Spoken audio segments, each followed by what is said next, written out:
Je répète, peut-être que tu n'es pas timide, que tu es juste sensible, voire hypersensible.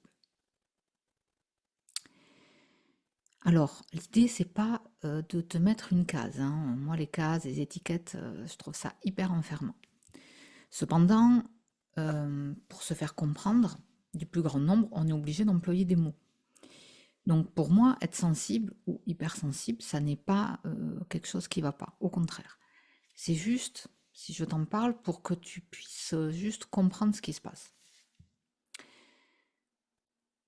Donc, euh, tu vas peut-être te reconnaître dans ce que je vais te partager.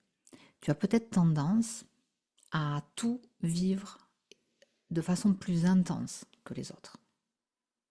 Tu as peut-être tendance à tout sentir, tu captes tout.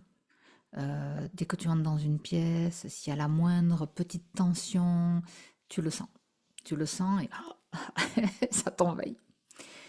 Quand tu discutes avec quelqu'un, tu vas comme avoir tous tes sens en alerte et la moindre chose que tu vas percevoir qui ne va pas selon toi, ça y est, waouh, c'est genre warning, quelque chose ne va pas, j'ai pas dit ce qu'il fallait, etc.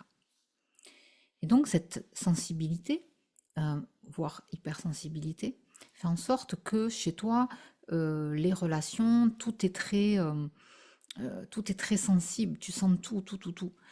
Tu peux même sentir les émotions des autres.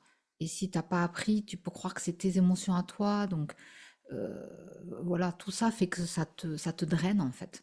Ça te draine et tu te dis que te montrer, être visible, alors là, c'est pas possible. Déjà dans ton quotidien, c'est un peu compliqué. Alors si en plus tu dois t'afficher sur les réseaux et recevoir peut-être des critiques, des commentaires, enfin voilà, ça te dépasse. Tu peux pas. C'est genre waouh.